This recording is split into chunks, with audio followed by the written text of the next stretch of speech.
In July, a convoy of heavy machinery crossed the Egyptian border with Gaza. Excavators, pipes, pumps, everything needed to cut through the desert and let the water in. No one ever announced this project publicly, yet the work hasn't stopped for a single day or night. Egypt really did start digging through Sinai to bring water straight to the Israeli border. But the deeper they dig, the more questions arise. The water flows deep underground. Locals say they can hear a low rumble beneath the sand, as if something's moving down there. Nobody understands exactly what Egypt is trying to uncover in this desert, or, which is the most intriguing part, what Israel's going to do about it. Urgent delivery.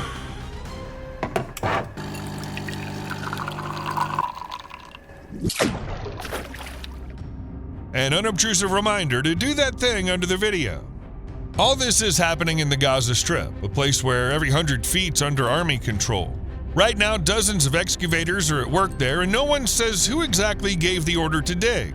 Officially, it's a humanitarian mission, but there's too much heavy equipment too close to the border. This isn't construction anymore, it's some kind of operation. Under the blazing sun, the work never stopped for a minute. Excavators kept shaving off layer after layer, as if something important was hidden under the sand. When the work was done, the entire border turned into a trench, a ditch dozens of feet wide. On satellite images, something new appeared, a strip running along the border. Egypt announced the water is ready to flow. In August 2025, Egypt launched a new route. Desalinated seawater from the Rafah plants began flowing straight into Gaza. The project was called Chivalrous Night 3 and presented as humanitarian effort. But it was built like a covert operation. Guarded convoys, inspections on every segment, total silence in the press. The pipeline is cut off from Israeli networks and runs autonomously, as if it wasn't made for aid but for something bigger. So what exactly have they built there? Let's try to figure out how it works. The pipeline itself stretches about 4.7 miles and more than 2 million gallons of water can be pumped through it each day. It's also connected to the Al Barak Reservoir in Khan Yunis, which holds around 1.4 million gallons. The pipes run from the Egyptian border along Gaza's coastal road and end right near Khan Yunis. Thanks to this, the desalination plant in Rafah, which opened in February, can boost its capacity to 2.6 million gallons per day. Things used to be different. Most of the water came from the Israeli company Mekarat, and the rest was pumped from local wells. Now the new project is designed to provide about 4 gallons of drinking water a day for each of the 600,000 Palestinians. But it's important to understand 4 gallons is the lower limit, the bare minimum for survival under emergency standards. Right now, people in Gaza get only between 0.8 and 1.3 gallons of water per day. And Gaza is one of the most densely populated places on Earth. There are more than 5,500 people for every 0.4 square miles, all packed into a very narrow strip of land. Since the start of the conflict between Israel and Hamas, the UN estimates the population has dropped by about 160,000 people, roughly 6%. Some were killed, some fled, others were relocated. The destruction is massive. Homes, roads, businesses, entire neighborhoods have been reduced to rubble. But behind all that lies another disaster, older and far less visible. Water in Gaza is simply disappearing. It's not just dirty, it's almost gone. Usually, a humanitarian crisis means a shortage of food or disruptions in healthcare, but in Gaza, even dirty water is a luxury, and clean water is just a fantasy. The only natural source of fresh water here is the coastal aquifer, a huge layer of groundwater beneath the sandy soil. About 98% of all water in Gaza comes from there. The remaining 2% is purchased from the Israeli state company Mekarat, which I've already mentioned. But the problem is that this aquifer was never meant to sustain so many people. It's being pumped at triple the rate it can naturally recharge. In other words, it can safely supply about 14.5 to 15 billion gallons per year, but more than 45 to 53 billion are being extracted. As a result, 97% of the water here is simply unfit for drinking. Since October 2023, when Israel launched its military campaign, more than 80% of Gaza's entire water infrastructure has been destroyed. 2 years of war have turned an already severe shortage of clean water into a full-blown catastrophe. Fuel and electricity imports are heavily restricted, and without them, desalination plants simply can't function. Damaged pipes and ruptured mains make it impossible to deliver even the little water that still exists somewhere. Underground sources are polluted with sewage and construction debris, According to humanitarian groups and local utilities, most wells have been destroyed or are out of reach. For example, 60 wells are known to have been demolished, desalination facilities have shut down, and main pipelines are damaged. The contamination has only deepened the crisis. There's almost no clean water left. Today, nearly 2 million people live in tents and temporary camps with no sewage systems and no way to wash. People say they walk miles every day just to get a bit of water, just to drink or wash their hands. But wait, doesn't Egypt itself have water problems? It sure does, and serious ones. The country now consumes more water than nature can supply. Almost all of Egypt's fresh water comes from the Nile, but the population keeps growing, the climate's getting hotter, and water use is rising, not only in Egypt, but also in other countries along the river. All this means that the water deficit will only get worse. If nothing's done, the strain on the economy will increase, and the country could once again find itself on the brink of internal conflict. Egypt, by the way, has been warning for a long time. The Grand Ethiopian Renaissance Dam, that giant dam on the Blue Nile, threatens its very existence. After all, as I've already said, the Nile provides Egypt with 97% of all its fresh water. Egypt has lobbied, threatened, and launched international campaigns, all to stop the construction. The authorities believe that even a 5% reduction in the river's flow would be disastrous.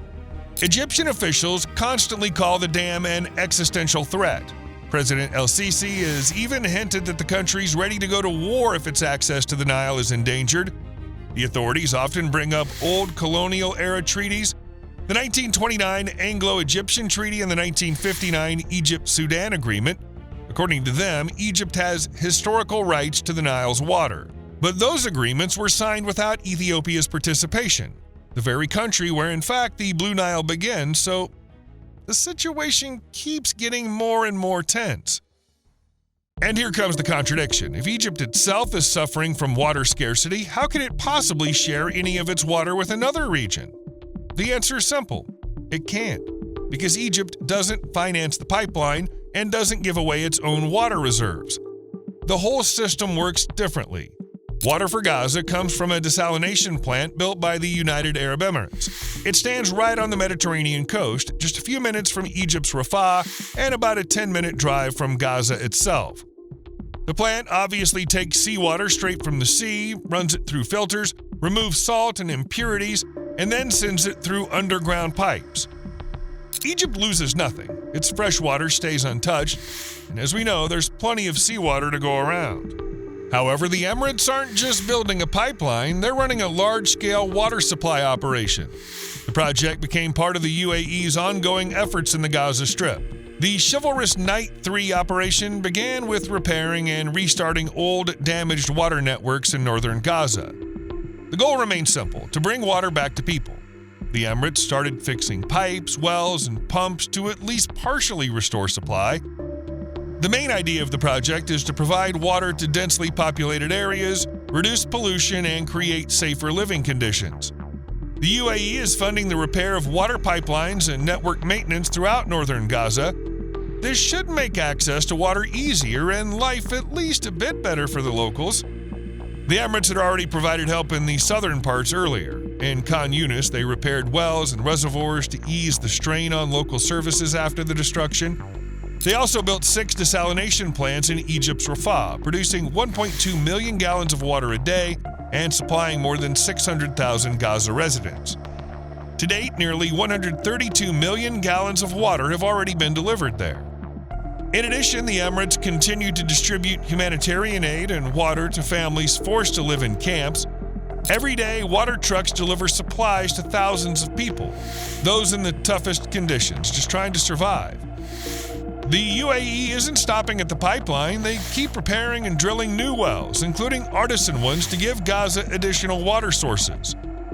In May 2025, the UAE launched the 4th stage of their humanitarian water supply program. This phase includes repairing 28 non-operational wells in different parts of the Strip. According to estimates, it should help nearly 700,000 people. And in September 2025, another convoy of humanitarian aid crossed into Gaza, 22 water tankers and 5 ambulances. By the way, the tankers had been delivering water before, but now the deliveries have become regular. But it's not just about water. The Emirates, for example, opened 12 warehouses in the Egyptian city of El Arish, storing tons of essential goods: diapers, blankets, canned food, flour, rice, medicines. Basically everything people might need most. And in October, thousands of volunteers all over the country gathered to pack humanitarian aid for Palestinians as part of the Compassion for Gaza campaign. By mid-June 2024, the total amount of aid from the UAE had reached 33,000 tons. It was delivered by 320 planes, 7 ships, and over 1,200 trucks. Now imagine if the UAE decided not to give away water, but to sell it instead. Not a humanitarian mission, but a fully commercial project. In that case, the whole thing could work in a few different ways. First option, people pay for the water themselves, literally buying the right to fill a canister. The second, the government pays and then decides how to distribute it, through taxes, subsidies, or other fees. There's already an example of how such a system can work: the Turkey Northern Cyprus water pipeline. In fact, this pipeline is quite a unique thing. It delivers fresh water straight from southern Turkey to the island and has become a real lifeline for the region. It was built as part of a large-scale water supply project and completed in September 2014. It's actually the only underwater pipeline of this length in the world. For those who don't know, Cyprus is an island in the eastern Mediterranean Sea, not far from Turkey's coast. Water has always been a problem here. Droughts come back year after year, hitting not only the fields but also the citizens. Over the past decades, rainfall has noticeably decreased. In 70 years, the average annual precipitation dropped by about 2.5 inches. Groundwater keeps receding deeper and deeper, making it harder to extract. That's how the project came about, designed for 50 years and fully supplying northern Cyprus with water from Turkey. Every year, about 20 billion gallons flow through the pipes. Roughly half of that volume is drinking water, and the rest goes to irrigating farmland. The pipeline is made of strong plastic, goes underwater to a depth of 820 feet, and stretches almost 50 miles. Its diameter is about 5 feet, and the entire system, including treatment facilities and pumping stations, cost around $450 million. Now, this underwater channel pumps billions of gallons of water every year, turning a dry island back into a place where crops can grow again. What about the cost? When water first started flowing from Turkey to northern Cyprus through the pipeline in 2015, it was sold for 2.3 Turkish liras per 264 gallons. That's about 85 cents. The municipalities then sold that same water to residents at a higher price, on average 4.5 liras, or roughly $1.66 per 264 gallons. By 2022, prices had naturally gone up. Depending on the city, 264 gallons of water cost between 6.5 and 15 liras. That's from 36 to 82 cents. Overall, both sides found it beneficial. Turkey made money while Cyprus didn't lose anything since it bought cheap and sold with a markup. Plus, big infrastructure projects like this always boost the economy. They create jobs, revive related industries from construction to maintenance, and most importantly, make water use more efficient, which is a win for everyone. The second example is the Xinjiang-Kinmen pipeline. It supplies drinking water to Kinmen County, an island belonging to Taiwan, and draws it from the city of Xinjiang on mainland China. Kinmen is a small island, and just like Cyprus, it's always struggled with water. In short, there simply wasn't enough of it. In 2013, local authorities were pumping more than 8,000 tons of groundwater per day, but even that wasn't enough, especially during the dry season.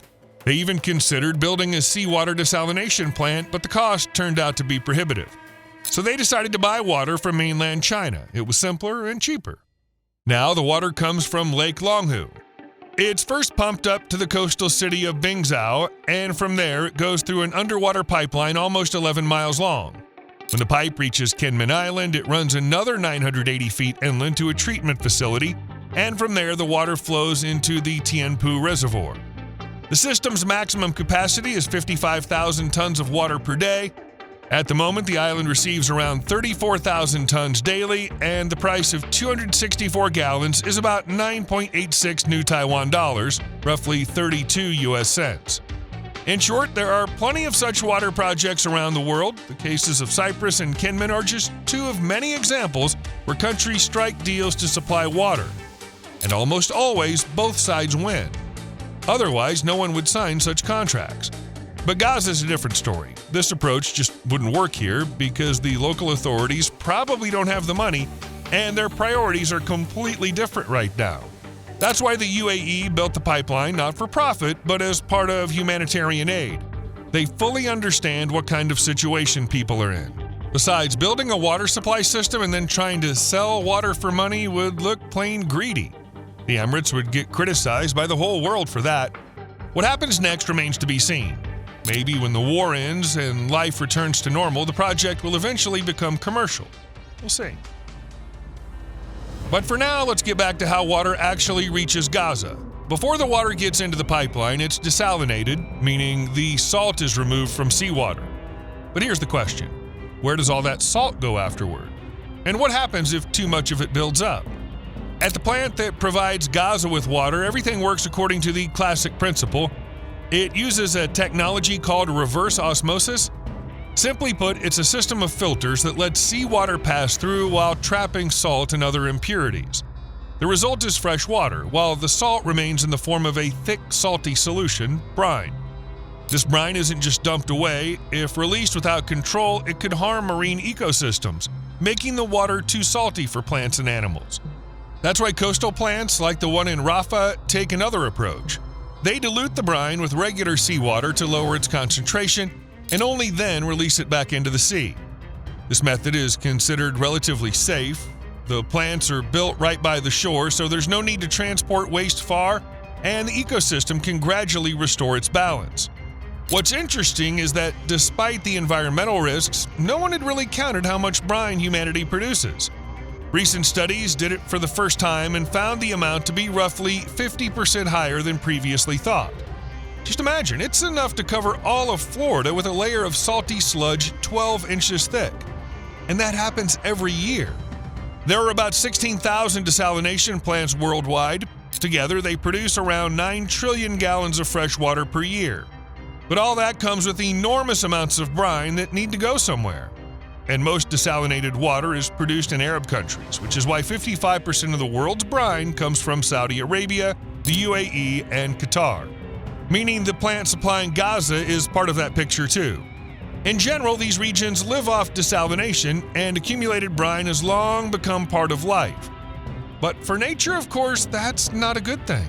Scientists note that such discharges can raise salinity levels in nearby seas, the Red Sea, the Mediterranean, and the Persian Gulf. Marine animals and plants can handle small fluctuations, but if the salt level keeps rising, nature begins to collapse. The Mediterranean Sea is a complex system. It has what's called a negative water balance, meaning more water evaporates here than flows in. As a result, salinity naturally increases, especially in summer, when it's hot and there's almost no rain. In different parts of the sea, it varies. Some areas are a bit fresher, others saltier, depending on depth, currents, and inflows from neighboring waters, like the Atlantic or the Black Sea. In short, there are plenty of factors. The problem is that if a desalination plant operates nearby, like the one supplying water to Gaza, salinity can rise even more. The brine discharged back into the sea is heavier than normal seawater. When there's a lot of it, it sinks and forms a dense layer on the seabed, which is bad news for all bottom-dwelling life, algae, corals, and small organisms that hang out there. And there are plenty of such plants all around the Mediterranean. Greece alone has 147, Egypt 81, and both Turkey and Spain have 44 each. France, Malta, and Israel have them too. Nobody knows the exact total, but it's clearly in the hundreds. So the question of how safe all this is for the sea remains open. But what if something happens to the pipeline? That risk is quite real. The Israeli Air Force regularly strikes targets in the Gaza Strip. During the war, literally everything came under fire. Hospitals, mosques, churches, schools, residential buildings. That's basically how the infrastructure ended up in ruins. By October 2024, Israel reported striking around 40,000 targets in Gaza, and according to experts, by April 2024, more than 70,000 tons of bombs had been dropped on the territory, more than were dropped on Dresden, Hamburg, and London combined during all of World War II. In such conditions, even an underground pipeline can't be considered safe. Yes, it's buried, but not that deep. One powerful hit nearby and the pipe could be damaged or torn apart entirely. History, in fact, already knows such examples, and very recent ones. In April 2025, Karachi, a huge metropolis in Pakistan, went through a real water disaster. The main pipeline of the Karachi Water and Sewerage Corporation burst. And it was a massive pipe, more than 6 feet in diameter, almost like a London subway car. The rupture happened near the residential buildings of Karachi University. In just a few minutes, a massive torrent of water gushed out, flooding streets, homes, and parking lots within a radius of 3,000 feet. The water surged in a powerful stream, sweeping away furniture, smashing doors, and lifting cars. Witnesses said it looked like a sudden flood that came out of nowhere, from underground. The company's crews didn't arrive right away, and people were furious. It took a long time to shut off the main valve, so the water kept flowing for several hours. In that time, it caused massive property damage and partially crippled the city's water supply system. When repairs finally began, several districts were left completely without water. The authorities urged residents to conserve and stock up in advance, warning that the city might face one of its worst shortages in years. If you compare that to the situation in Gaza, yes, the pipeline in Gaza is smaller and it wouldn't release as much water if it burst, but it all depends on how quickly the problem is fixed.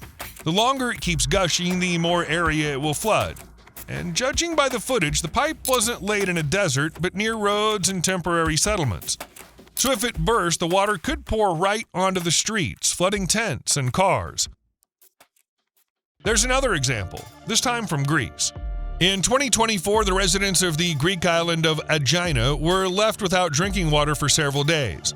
The water simply stopped flowing from the taps. Later, the authorities in Athens said the reason might be serious. The underwater pipeline that carried water from the mainland had been put out of order. There were even suspicions it might have been done on purpose.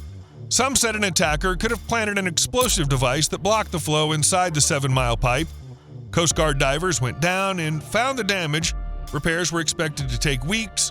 Back then, people thought it all had to do with competition between private companies fighting over water supply contracts for the islands near Athens.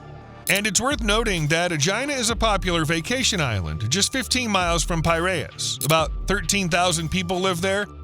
And without water, life quickly ground to a halt. But later it turned out there was no deliberate sabotage. The pipe had simply cracked because, well, these things happen. The rupture occurred at such a joint between sections about 1,300 feet long each at a depth of roughly 164 feet and just 2,600 feet from the shore. On the surface of the pipe, there were no signs of impact or holes, so definitely no explosion. To survive somehow, the island had to temporarily pump water from local wells. But stories like this show how vulnerable such systems are. When a settlement has only one source of water, its entire life depends on it. For example, on a single pipe. And if something happens to it, it leads to a crisis, health threats, hygiene issues, higher disease risks. In short, things get bad. Luckily for Gaza, this new pipeline isn't the only water source, but if something similar were to happen, people would once again find themselves in a very tough situation. And besides the obvious no water problem, there are other consequences, like, say, soil erosion and collapses. When water bursts to the surface, it starts washing away the soil around it. The ground loses its density, cavities form, and over time, the soil just sinks in random spots. It's the kind of ground damage that can swallow everything around: roads, cars, tents, people. Water pipes are already under constant pressure. The soil presses from above, roads run nearby, heavy vehicles drive over them. All that creates stress that can cause cracks in the pipe. And if they aren't noticed in time, the pipe bursts. But in Gaza's case, it's especially worrying. All those people we see in videos near the road and the construction site, they live practically right above that pipeline. Even if the break is fixed quickly, the water will have already undermined the soil. And then comes the usual story: a car falls into the ground, people get injured, and that's in a place where medical help is a luxury. There's another possible consequence: damage to aquifers, those underground layers that hold groundwater. A few years ago, something similar happened in the U.S. During pipeline construction, the company Enbridge damaged an underground water source near Clearbrook. The project called for a shallow trench about 10 feet deep, but they ended up digging almost twice as deep, down to 18 feet, and drove metal piles even further. That broke the natural barrier that held the water under pressure, and the underground water simply burst upward. All that water, about 24 million gallons, ended up on the surface. They pumped it out, filtered it, and drained it into nearby wetlands. But the damage was done. The unique limestone wetlands, which depend on mineral water rising from below, were likely disrupted for years to come. Back then, the Minnesota Department of Natural Resources fined the company $3.3 million, but fixing nature turned out to be much harder than just paying a fine. The good news, in Gaza's case, it seems everything was built without incidents. Still, if there's ever an expansion, the risk will remain. Such interference with the ground rarely goes unnoticed. Though, honestly, when people are struggling to survive and have nothing to drink, worrying about underground ecosystems is the last thing on anyone's mind. And it's hard to blame them for that. You owe me a like. See you later.